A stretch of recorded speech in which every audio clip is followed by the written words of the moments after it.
damos la bienvenida a nuestro programa número 203 de Aprendiendo a Pensar. Hoy estamos con un jugador italiano y concretamente durante toda esta semana vamos a estar haciendo un pequeño homenaje a partidas antiguas.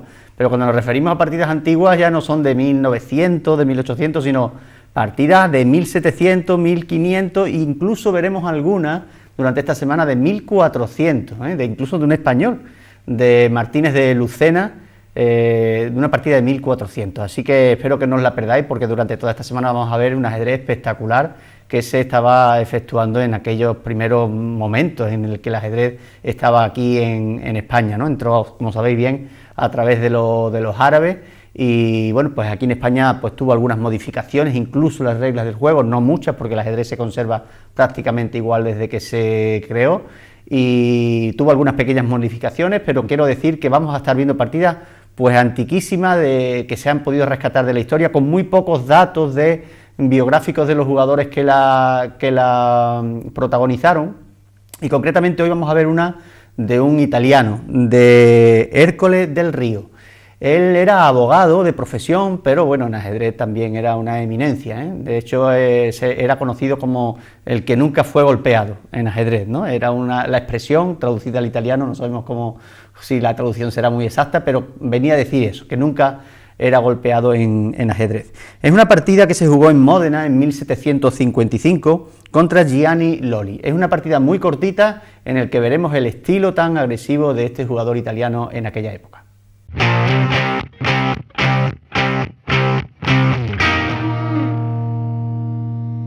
Bien, pues nuestro jugador que nos ocupa hoy, este autor, era escritor, era abogado, era ajedrecista, era el que conducía las piezas negras. Ercole del Río conducía las piezas negras, con ese apellido prácticamente español, pero bueno, era italiano, incluso nacido allí en Módena. Pues él jugó, en este caso, con piezas negras, y vamos a ver cómo se desarrolló la partida.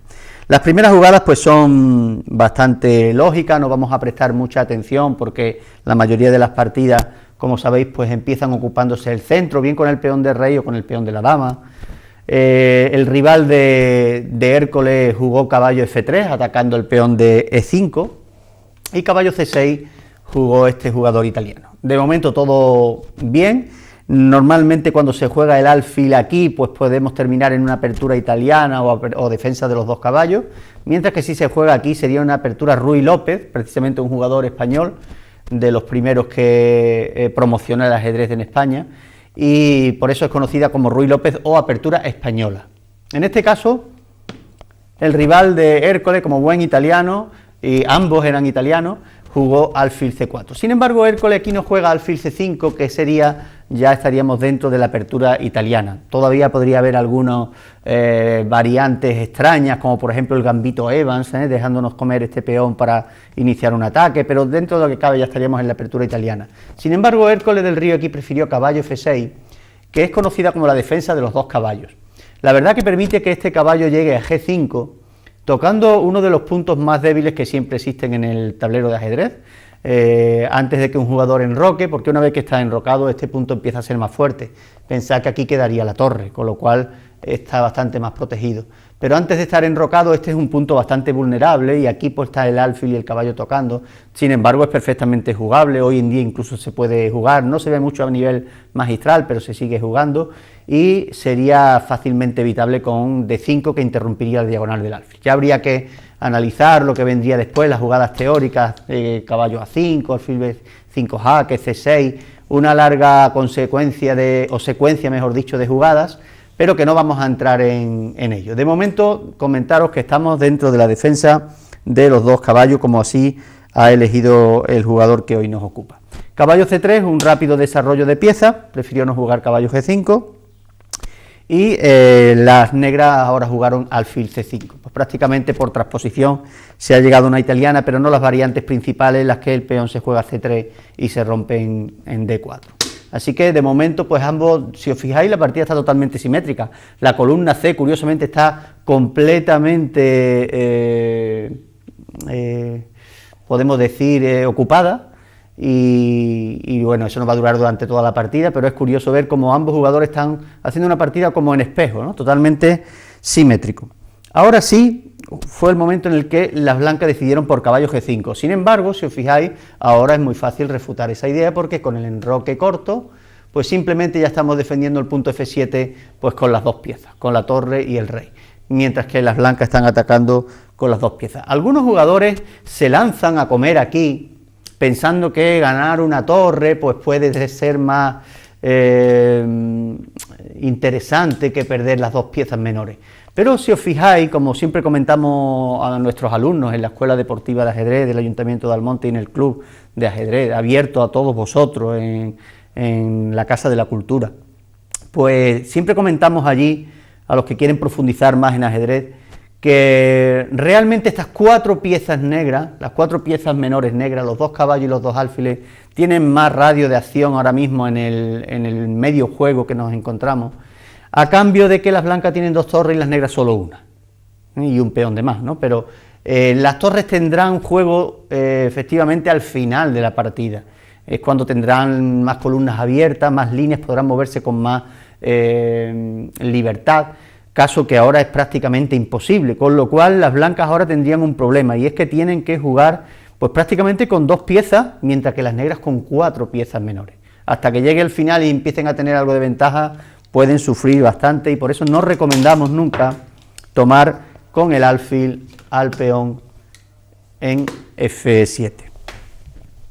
Así que en este caso, pues Hércules, el jugador italiano, enrocó con total tranquilidad, sabiendo que las blancas no tomarían en F7.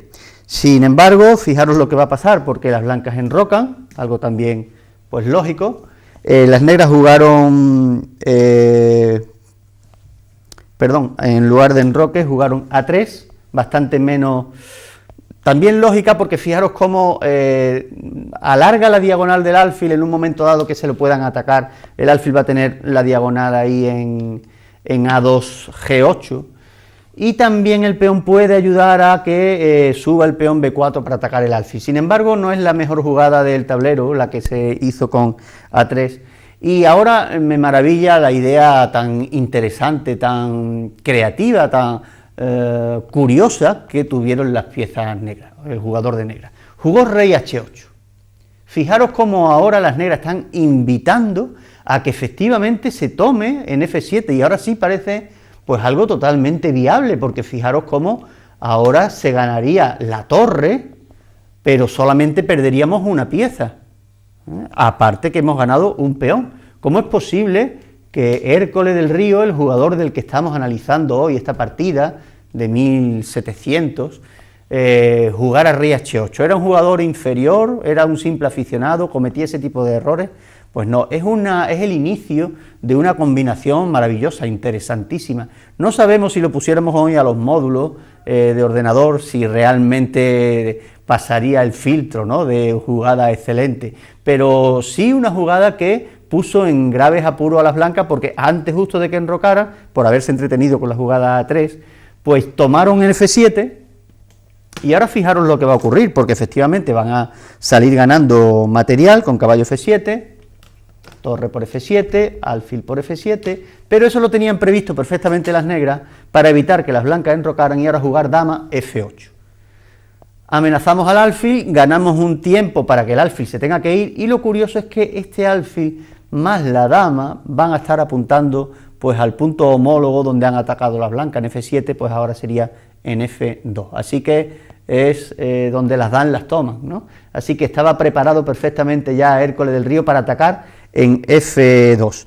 De momento parece que no vio mucho peligro el jugador de blanca, su rival, que retiró el alfil, pensando de que tal vez si ahora Hércules del Río quita el caballo para tomar en F2, lo que sería jaque mate, si os fijáis, pues no pasaría nada, porque en el momento que quitara el caballo tendrían tiempo de enrocar, y al igual que pasó antes, pues el punto F2 estaría muy bien defendido. Pero Hércules del Río tenía preparado un golpe que esto sin duda escapó a la atención de su jugador rival, y es que en lugar de quitar el caballo lentamente para atacar aquí, lo hizo mucho más expeditivamente, jugó alfil por F2 directamente, sin necesidad de que la dama de momento lo esté apoyando, evitando que el rey se pueda enrocar. Ya es ilegal el enroque, ya tiene que aceptar entrar en ese juego, y además sacrificando un alfil, que ya antes, si os fijáis, habíamos sacrificado un peón más la torre, y ahora estamos sacrificando también el alfil por este ataque tan espectacular. Era la forma en la que se jugaba en aquella época. Tomar desde luego aquí sería un suicidio, porque como sabéis empezaría a saltar el caballo, daría jaque con 2 piezas y prácticamente daríamos mate. Así que es un sacrificio que no puede aceptar el rival de Hércules del Río, y lo que hace es que juega rey F1, tratando de esconderse pues en un sitio donde no hay escondite, porque si os fijáis está detrás de una pieza rival que además te está cortando el paso para cualquier escapatoria. Así que de momento está aguantando, y tiene que traer más efectivo el jugador italiano aquí al ataque. ¿Cómo lo hace? Pues piensa en el alfil de C8, así que juega D5 directamente, sin importarle también que haya 2 piezas blancas controlando esta casilla, y que van a tomar y van a perder otro peón más. Aquí lo importante para él es desarrollar rápidamente las piezas, mientras que las piezas blancas no se han desarrollado ninguna y el rey está en el centro. Fijaros, esta es la diferencia abismal en la partida. Un rey bien protegido en H8, mientras que el otro a merced de las piezas negras. Pues después de la jugada D5, las blancas huyeron con el alfil, intentando rodear a su rey, intentando quizá taponar las heridas que le están causando las piezas negras, y las negras tomaron peón por peón. Esos peones pueden llegar a ser bastante peligrosos, así que D3 jugaron las blancas también para desarrollar piezas. Es lógico, es algo que tenían que haber hecho antes.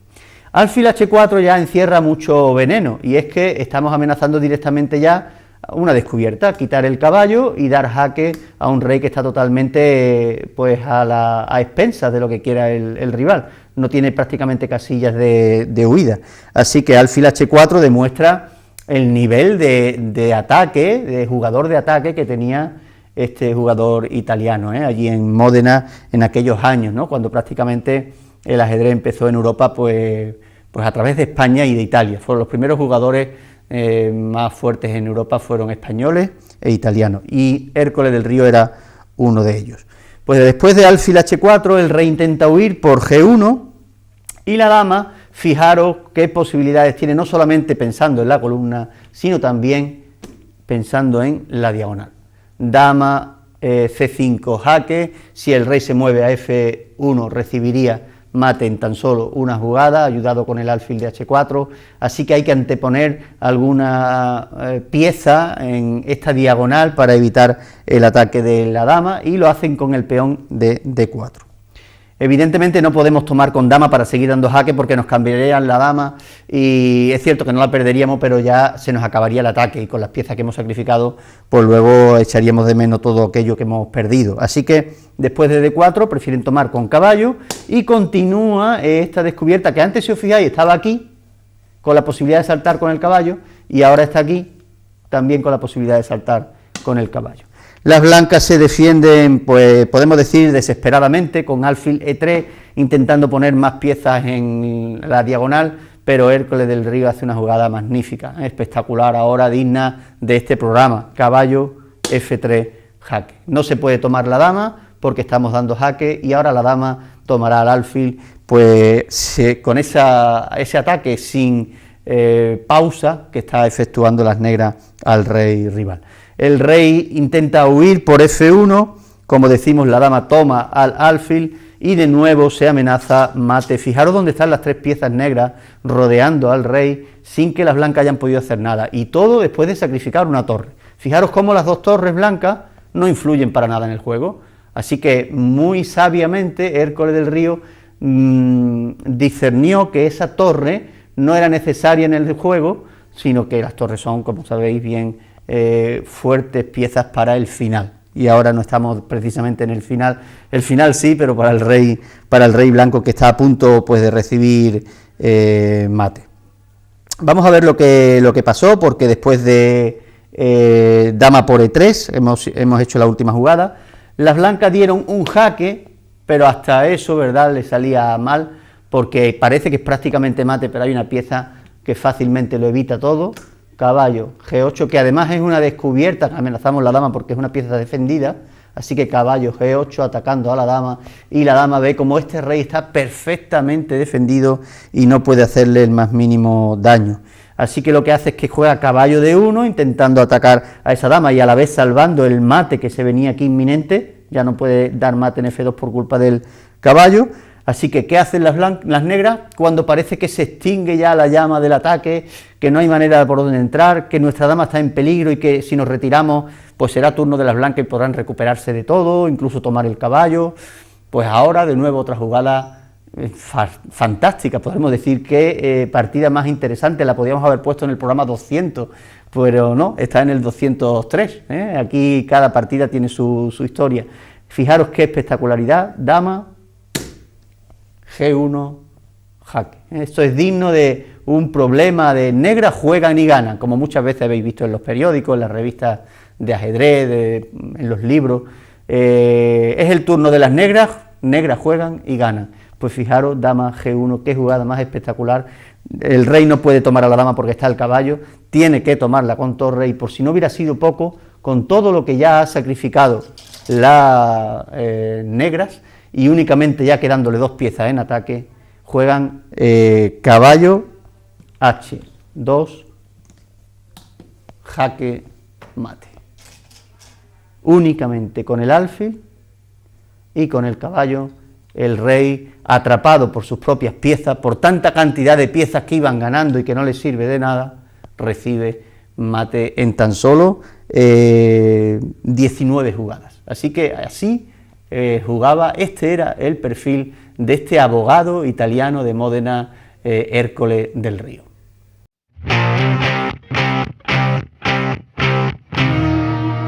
Pues este ha sido nuestro programa 203, espero que os haya gustado porque la partida pues era merecedora pues prácticamente de un premio de belleza en cualquier torneo actual, porque hoy en día no se juega así, ¿verdad? Lo que más me llama la atención es la creatividad, el derroche de imaginación que tuvieron las negras para idear esa primera combinación que lo inició todo, que era jugar rey H8, dejarse comer la torre y ese peón por tal idea que el blanco no enrocara, y efectivamente no enrocó, y fijaros todo lo que ha sufrido el rey. Y es verdad que luego hay que tener el valor y la imaginación, la creatividad y la brillantez para poder rematar estas partidas, porque muchas veces nos quedamos a la mitad y no sabemos cómo ganarla, ¿no?